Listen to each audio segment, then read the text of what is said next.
Assalamualaikum warahmatullahi wabarakatuh. Kembali lagi di channel Asep Wahyu TV. Pada episode kali ini kita akan membahas tentang 5 hal yang membuat ikan lele stres dan tidak mau makan. Namun bagi teman-teman yang belum subscribe, silahkan subscribe terlebih dahulu agar selalu update dengan informasi dari kanal ini. Lalu like bila kalian suka dengan video ini, serta share ke teman-teman lainnya agar mereka juga tahu tentang informasi yang kita berikan. Memelihara ikan itu sama saja kita merawat bayi, teman-teman. Harus hati-hati dan intens dalam menjaganya. Mengerti dan memahami kebutuhan ikan itu akan sangat membantu dalam kesuksesan budidaya ikan itu sendiri. Teman-teman harus mengerti karakter ikan yang kita pelihara. Setiap jenis ikan memiliki karakter yang berbeda-beda. Perlakuan satu jenis ikan tidak sama dengan jenis ikan lainnya. Misalnya, memelihara ikan lele tidak sama dengan memelihara ikan nila. Baik dari air, pakan, padat tebar, hingga sistem yang digunakan sangat jauh berbeda. Namun dengan pengetahuan dan pasti riset, serta uji coba, serta ketekunan dan kejelian, pasti usaha yang kita jalankan lambat laun akan berhasil. Intinya jangan menyerah dan terus coba lagi. Bila gagal itu hal yang wajar dan jadikan pengalaman serta pelajaran untuk lebih baik ke depannya. Itu sobat untuk inspirasi hari ini. Baiklah teman-teman, pada video ini saya akan membahas tentang hal-hal yang menyebabkan ikan lele stres dan tidak mau makan. Ikan lele memiliki karakteristik kanibal serta agresif. Karena agresivitasnya ini, ikan lele memiliki tingkat kesensitifan yang tinggi. Meskipun ikan lele dikenal dapat hidup di lingkungan air yang ekstrim, namun untuk ikan lele peliharaan itu sedikit berbeda dengan karakter aslinya. Seperti kata pepatah, apa yang kita makan itu yang akan membentuk kepribadian kita. Sama halnya dengan ikan lele tadi. Ikan lele peliharaan akan lebih sensitif terhadap lingkungan, sehingga ketika lingkungan dirasa tidak pas lagi untuk dirinya, ikan lele akan punung atau merajuk dan tidak mau makan. Hal ini tentu akan menjadi berbahaya dan yang pasti akan menimbulkan masalah untuk usaha kita. Mengapa menjadi berbahaya? Yang pertama, ketika ikan lele stres dan tidak mau makan umpan, tentunya sisa umpan yang kita berikan akan tenggelam dan mengotori kolam ikan. Selanjutnya, ikan akan lebih kanibal terhadap ikan lainnya sehingga akan menimbulkan kematian pada ikan.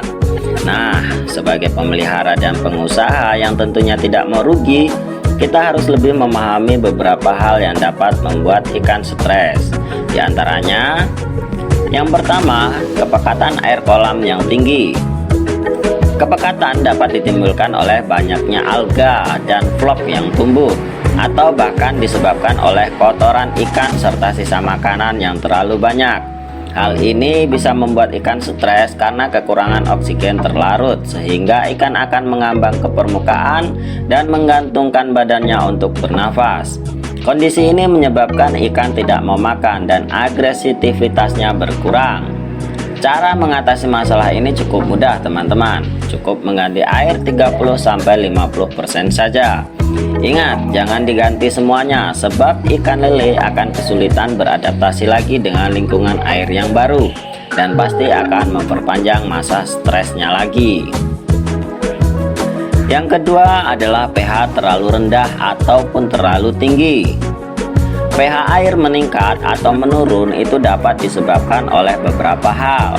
Di antaranya kondisi kepekatan air seperti permasalahan nomor 1. Dan kedua, karena turunnya hujan dengan intensitas yang tinggi.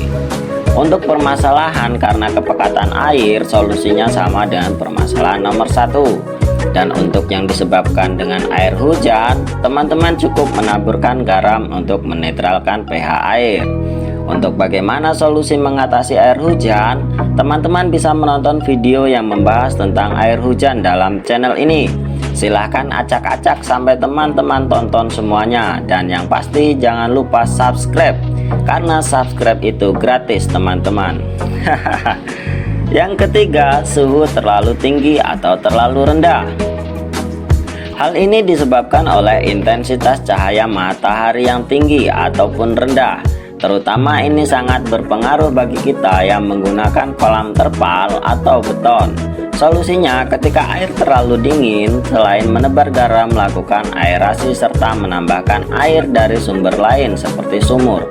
Dan ketika suhu panas atau hangat, terus lakukan aerasi dan tambah ketinggian air atau menambahkan air dengan air yang baru, serta membuat pelindung atau atap untuk kolam. Yang keempat adalah riak air yang terlalu besar. Ini sering kita lakukan teman-teman, terutama anak-anak dengan jiwa penasarannya yang tinggi, ingin melihat ikan sehingga terlalu banyak mengobok-ngobok air kolam. Hal ini tanpa kita sadari akan membuat ikan stres. Hal yang harus kita perhatikan adalah ketika kita akan mensortir atau menjual atau memeriksa ikan, lakukan pada 1 jam setelah kita memberikan pakan kepada ikan, sehingga ikan akan mengalami stres dalam keadaan kenyang, dan saat ketemu pada jam pemberian pakan selanjutnya, stres ikan akan lebih berkurang. Yang kelima adalah bunyi-bunyian yang terlalu keras. Poin kelima ini banyak yang tidak mengira bahwa bunyi-bunyian yang terlalu keras akan membuat ikan stres. Betul teman-teman, ikan lele seperti yang sudah dijelaskan di awal memiliki sensitivitas yang tinggi, baik itu dari gerakan maupun suara. Maka dari itu teman-teman harus membuat suasana kolam setenang mungkin. Jangan terlalu sering menimbulkan suara yang bising seperti menabuh ember, memukul-mukul botol minum di pinggir kolam, menghidupkan motor dengan kuat, bertengkar dengan istri, atau bahkan suara guruh dan petir bisa membuat ikan lele stres. Namun untuk yang terakhir tidak ada solusinya teman-teman, sebab guruh dan petir adalah kuasa Tuhan yang Maha Esa. Nah, itulah beberapa hal yang membuat ikan lele menjadi stres, dan semoga teman-teman dapat menghindari 5 hal di atas dan menjadikan usaha kita menjadi sukses. Amin amin ya robbal alamin. Baiklah teman-teman, demikian video ini, semoga bermanfaat. Jangan lupa subscribe, like, dan share ke teman-teman lainnya supaya mereka juga mengetahui informasi yang kita berikan. Dan bagi teman-teman yang memiliki pengalaman lebih, silahkan komentar di kolom komentar di bawah ini. Terima kasih. Wassalamualaikum warahmatullahi wabarakatuh.